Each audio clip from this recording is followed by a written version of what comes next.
그리스도께서 이미 육체의 고난을 받으셨으니 너희도 같은 마음으로 갑옷을 삼으라.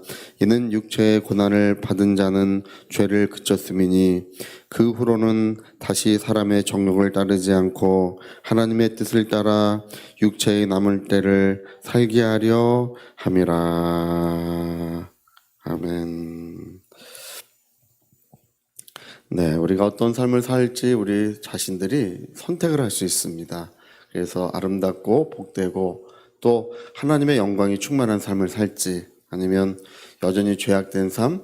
여러분, 죄악된 삶에는 하나님의 그 영광이 나타나지가 않습니다. 죄악된 삶에는 또 어떤 생명의 풍성함이 이루어지지 않습니다. 우리가 성경에 말하는 것처럼 죄를 짓는 자는 마귀에게 속하나니, 마귀는 처음부터 범죄함이라.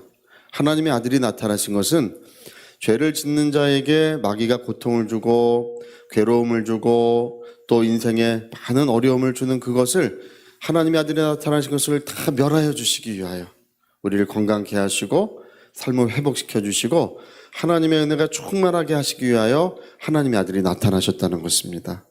그래서 여러분, 우리는 아름다운 삶을 향하여, 복된 삶을 향하여 한 걸음 더 나가야 될 줄로 믿습니다. 우리 여호수아라고 하는 사람을 알고 계시죠? 여호수아? 여호수아는 이 에브라임 지파의 수장이었어요. 에브라임이라고 하는 지파는 이 요셉이 두 아들을 낳았죠. 요셉의 큰 아들은 므낫세고 둘째 아들이 에브라임이었어요. 이 에브라임이 강력한 지파가 된 것은 이 야곱이 이제 눈이 어두워 이제 세상을 떠날 때가 가까이 왔어요. 그래서 요셉아, 요셉아, 네 두 아들을 데리고 와라. 내가 축복을 해주마. 그러니까 요셉이 자기 두 아들을 데리고 왔어요. 이집트 전국 총리였지 않습니까? 그 두 아들을 앞에 아주 너무나 이 존귀한 아들들이에요. 이 두 아들들은 이집트에서도 가장 존귀한 사람들이에요. 그 앞에 이제 데려다 놨어요. 그러니까 야곱이 축복을 하는데, 오른쪽에는 므낫세를 두고 왼쪽에는 에브라임을 뒀어요.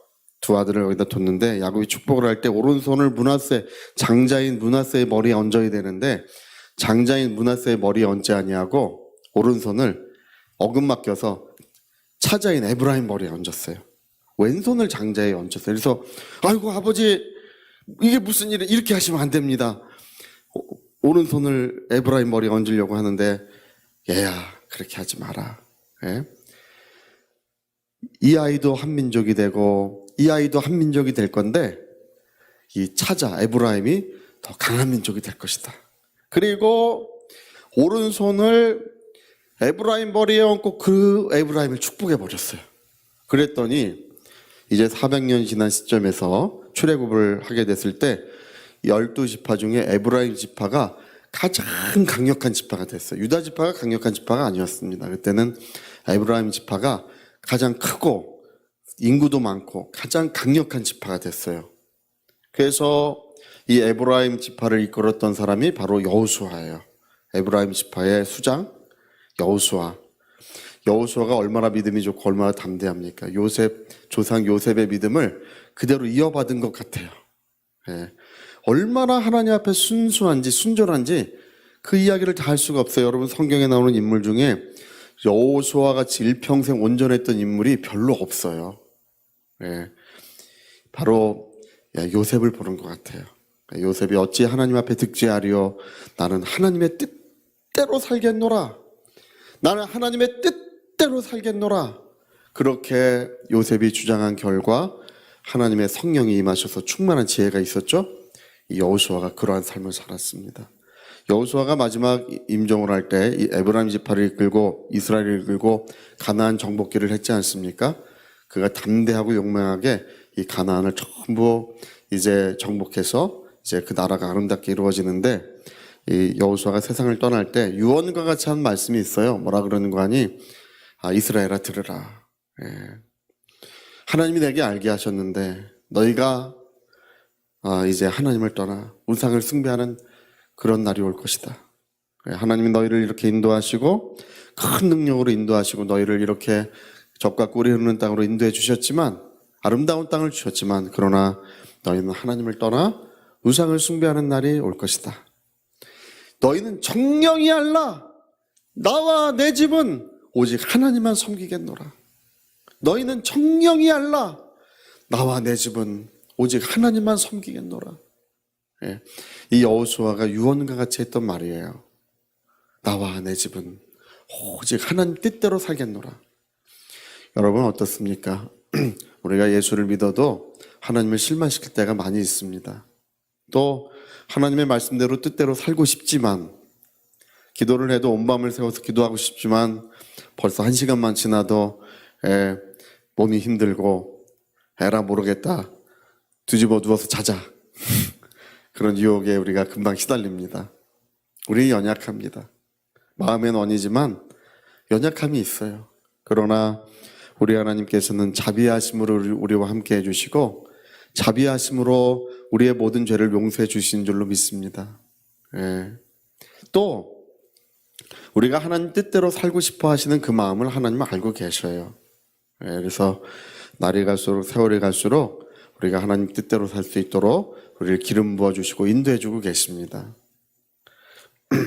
저는 이제 필리핀의 권영수 목사님이라는 분을 알고 있는데, 권영수 목사님은 우리나라에서 가장 권위 있는 종교인에게 주는 상을 수상하기도 하셨어요.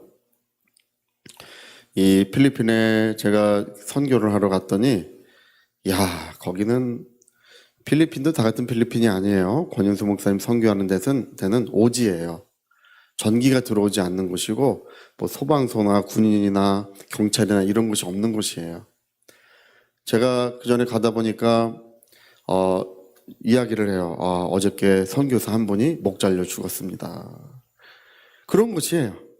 선교를 하다가 그냥 어느 마을에 가면 나쁜 놈이라고 규정되면 그냥 목을 잘라 죽여요. 법이 없어요. 어느 때는 그 목사님 심호하시는 곳에 선교하러 갔더니 전쟁이 나가지고, 제가 그 이야기를 참 좋아하는데, 저랑 그 젊은 목사님 한 분 둘이서 좋은 자리에 앉아가지고 이렇게 어깨를 펴고 경치를 이렇게 보면서 버스를 타고 가고 있었는데, 전쟁이 나가지고 느티나무 아래에서, 우리 동구방 느티나무 같은 곳 있잖아요. 거기 필리핀에도 그런 곳이 있더라고요. 그런 곳에 이 사람들이 총을 들고 다 모여가지고 뭐 총탄을 차고 뭐 이렇게 해서 한 40-50명의 사람들이 모여가지고 막 소리를 지르고 있더라고요. 우리는 저 사람들이 뭐 하나 이렇게 물어봤더니 윗마을 아랫마을 전쟁이 났대요. 그래가지고 전쟁을 하는데 이 사람들이 거기까지 갈 교통편이 없으니까 버스를 타고 전쟁을 하러 가더라고요. 다 우리 버스에 올라타는 거예요. 그래서 목사님과 아는 목사님 한 분이랑 이렇게 좋은 자리 차지하고 있다가 슬슬 이제 비켜서 좋은 자리 내주고 옆에 있었던 생각도 납니다. 이 권영수 목사님은 그런 오지고 위험한 곳에 가서 복음을 전하셨어요. 제가 예전에 같이 사역하던 분한테 이야기를 들어보니까 거지보다 더 거지 같으셨대요. 사역하러 부교역자가 이제 사역하러 그곳에 이렇게 갔는데, 저렇게 그지 같은 사람도 무슨 일을 한다고 저렇게 돌아다니는구나. 보니까 그분이 그 지역을 변화시킨 하나님의 사람이에요. 그래서 거지보다 더 거지같이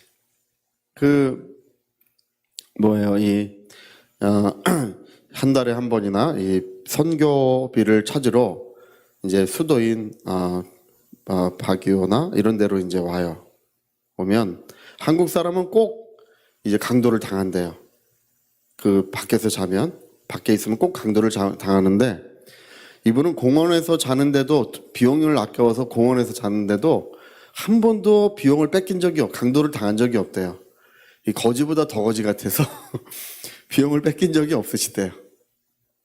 근데 그분이 거기에 신학교를 세우고 그 바기오에 대학을 세우고 많은 청년들을 주님 앞에 이끌고 그 산지족을 그렇게 변화시켰어요.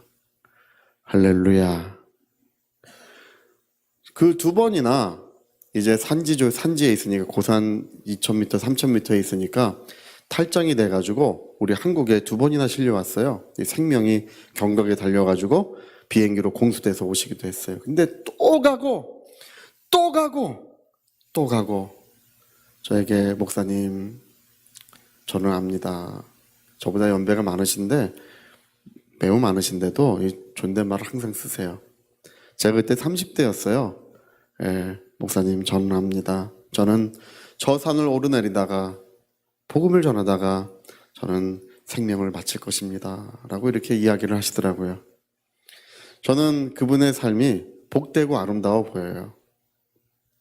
여러분, 우리는 어떤 삶을 살아야겠습니까? 주님께서 우리를 위하여 피 흘려 주셨고 이제 새로운 삶을 우리에게 주셨다고 했습니다. 죄를 짓고 우상을 숭배하고 음란하고 탐욕에 물들었던 삶은 지나간 때가 조카도다.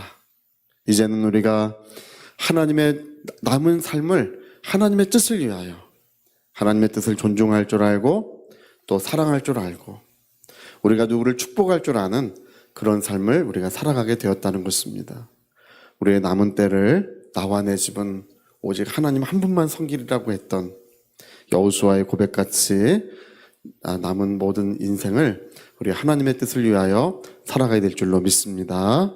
우리 하나님께서 충만한 영광을 나타내시고 함께하여 주십니다. 자, 우리 같이 한번 기도하시겠습니다.